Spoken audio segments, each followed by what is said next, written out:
안녕하세요. 오늘도 주의 말씀을 사모하는 우리 성도들에게 하나님의 은혜와 평강이 넘쳐나시기를 주님의 이름으로 축복합니다.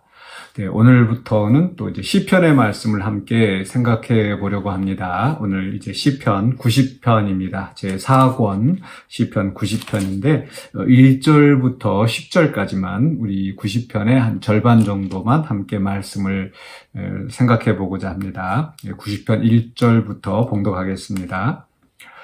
주여, 주는 대대로 우리의 거처가 되셨나이다. 산이 생기기 전, 땅과 세계도 주께서 조성하기 전, 곧 영원부터 영원까지 주는 하나님이시니이다.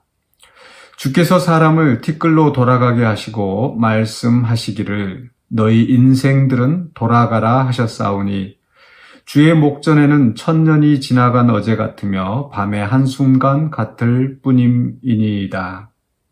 주께서 그들을 홍수처럼 쓸어가시나이다. 그들은 잠깐 자는 것 같으며 아침에 돋는 풀 같으니이다. 풀은 아침에 꽃이 피어 자라다가 저녁에는 시들어 마르나이다. 우리는 주의 노에 소멸되며 주의 분내심에 놀라나이다. 주께서 우리 죄악을 주의 앞에 놓으시며 우리의 은밀한 죄를 주의 얼굴빛 가운데 두셨사오니 우리의 모든 날이 주의 분노 중에 지나가며 우리의 평생이 순식간에 다하였나이다. 우리의 연수가 70이요 강건하면 80이라도 그 연수의 자랑은 수고와 슬픔뿐이요 신속히 가니 우리가 날아가나이다. 아멘. 네, 오늘 말씀의 제목은 경건한 허무주의입니다. 경건한 허무주의. 이 허무주의라고 했었을 때 이 철학의 한 사조로서 뭐 또 다양한 또 사상들 주장들이 있겠습니다만은 오늘 저는 이제 철학의 어떤 구체적인 그 허무주의를 말씀드리려고 하는 것은 아닙니다. 근데 일단 허무주의라고 하면은 일단 뭐 그냥 쉽게 뭐 허무하다, 아무것도 없다. 또 이제 뭐 존재하지 않는다 이제 그런 의미로서 쓰여질 수 있겠는데요. 물론 철학에서도 어떤 기존의 권위, 어떤 사회 체계 이런 것에 대해서 이제 부정하고 어떤 도덕적인 가치를 부정하면서 어떤 그 쾌락에 빠지거나 이런 또 그런 이제 경향들이 나타나기도 하고요. 그래서 이 염세적인 그런 사상 또는 이제 심지어는 이런 어떤 신적인 권위조차도 이제 부정하고 받아들이지 않는 거죠. 도덕적인 윤리도 마찬가지고. 그래서 중세 때는 물론 이제 허무주의라는 것이 이제 뭐 이제 19세기, 20세기에 나왔습니다만 그 이전에는 어떤 그 허무주의라는 표현이 어떤 이교도를 가리킬 때 사용했던 말이기도 합니다. 그래서 이 허무주의라고 하면은 굉장히 어떤 신앙과는 이제 그 배척되는, 대조되는 이런 개념으로 이해가 되어지죠. 그런데 오늘 왜 제가 이제 경건한 허무주의, 이제 본문 말씀을 보면서 경건한 허무주의라고 했는가? 일단은 이 시편의 그 흐름 자체가 어떤 그 인생의 덧없음에 대한 탄식이 분명히 나타나죠. 그래서 5절, 6절에서 주께서 그들을 홍수처럼 쓸어가시며 그들은 잠깐 자는 것 같으며 아침에 돋는 풀 같으니이다. 인생은 아침에 돋는 풀같이 그 풀은 어떤가? 6절에 풀은 아침에 꽃이 피어 자라다가 저녁에는 시들어 마르나이다. 그래서 인생이 참 이 덧없음을 이야기하고 있습니다. 예. 풀이 한참 피어서 좀 뭔가 좀 있는 것 같지만은, 그러나 시들어 버리고 없어지고 나면 바람에 그저 마른 풀이 날아가 버리고 아무것도 남지 않는 것처럼, 결국 우리 인생도 우리가 한참을 살아가는 것 같지만 영원히 살 수 없는 거죠. 천년 만년 살 것 같이 우리는 착각을 하지만 결코 그럴 수 없습니다. 어느 순간에 우리는 이 시름꽃처럼 결국은 사라져 버리고 마는 게 우리 인생인 거죠.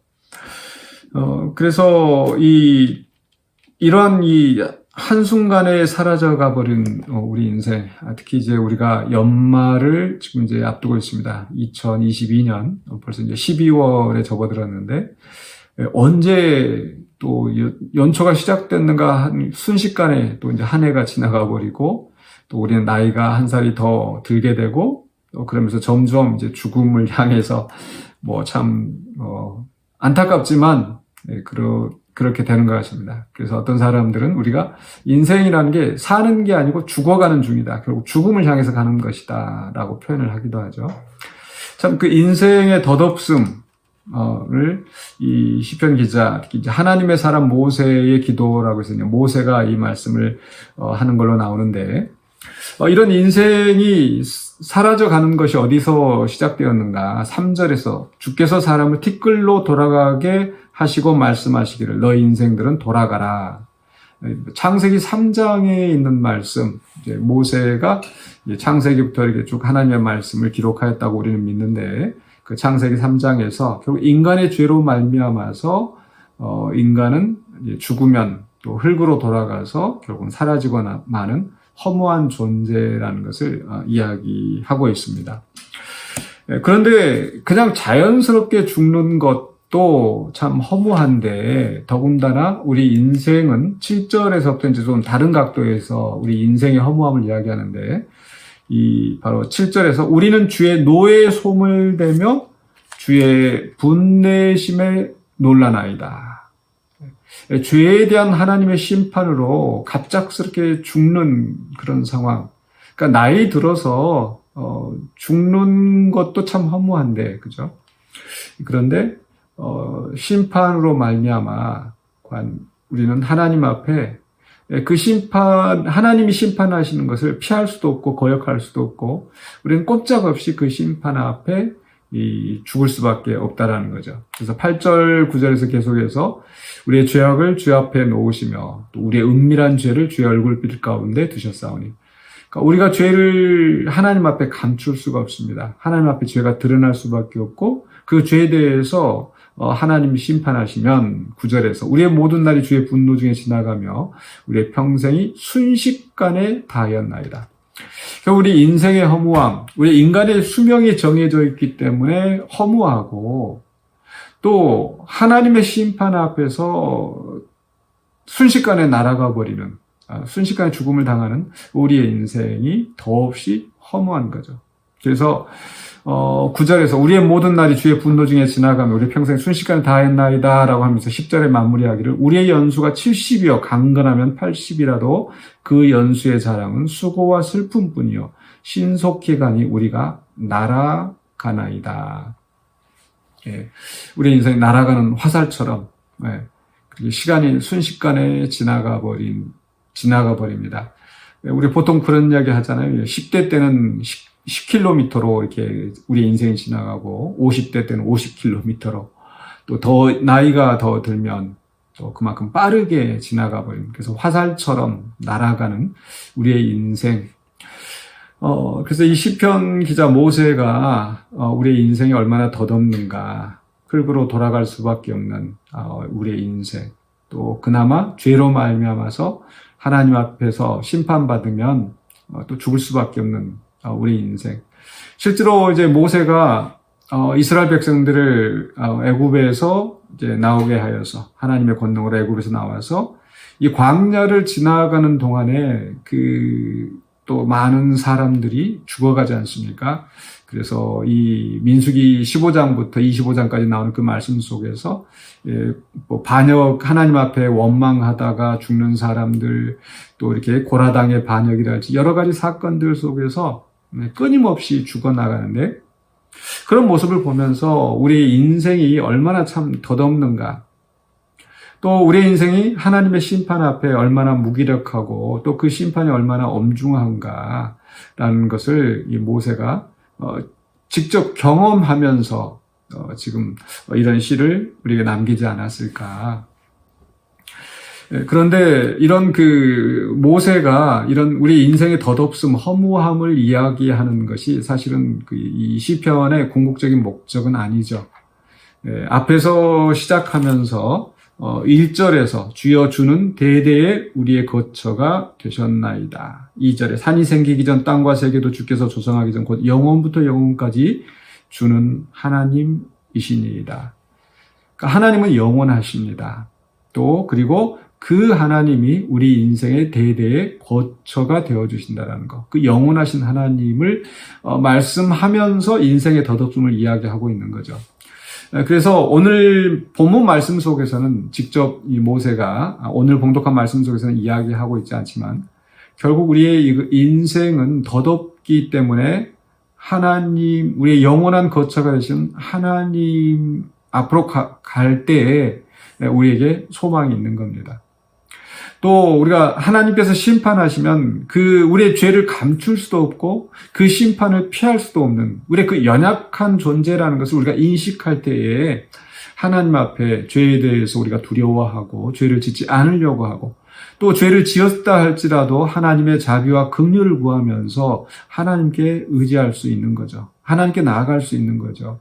이런 의미에서 우리가 인생의 덧없음을 깨닫는다라는 거 굉장히 중요한 의미가 있습니다. 그래서 인생이 덧없는 것을 깨닫고 세상의 허무주의처럼 하나님을 부인하고 어떤 신앙이나 윤리나 도덕을 부인하고 어떤 이 가치 자체를 부인하는 것이 아니라 결국은 그에 대한 해결책이 되어주시는 우리 하나님께 돌아가야 된다는 거죠. 이게 경건한 허무주의입니다.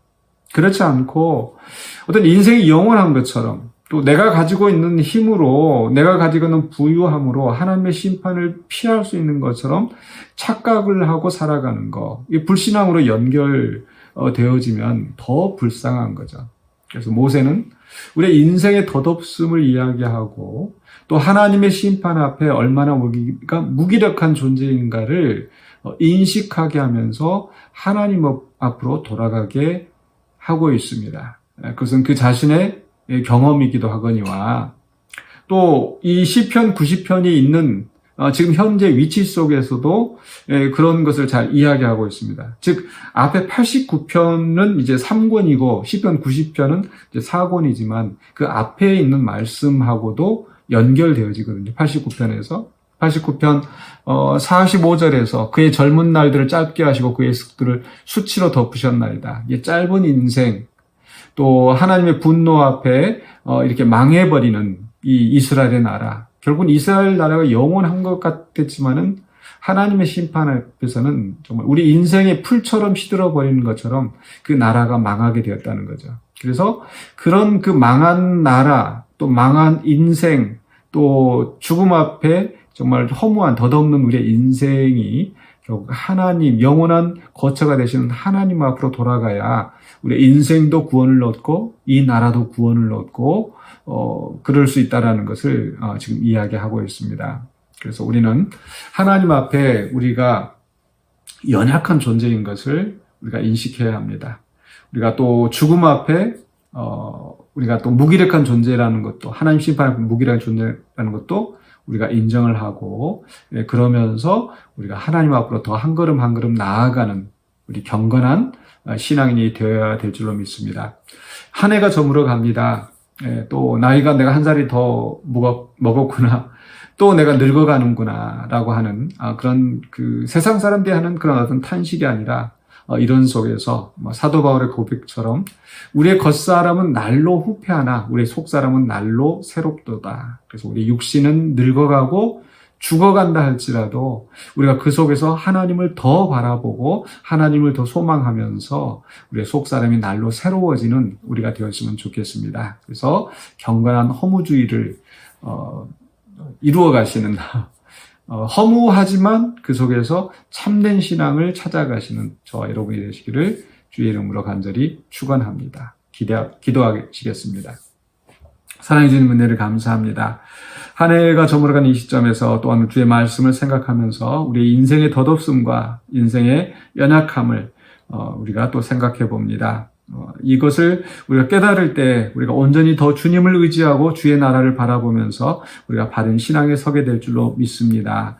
온전히 우리가 주님을 의지하며 또 주님이 기뻐하신 뜻을 우리에게 주신 삶의 기간 동안에 열심히 행하며 또 주님을 기쁘시게 하는 우리의 삶이 되게 하여 주시고 그래서 우리가 소망 가운데 주의 나라를 바라보는 신실한 주의 백성 되게 하여 주시옵소서. 예수 그리스도 이름으로 기도하옵나이다. 아멘.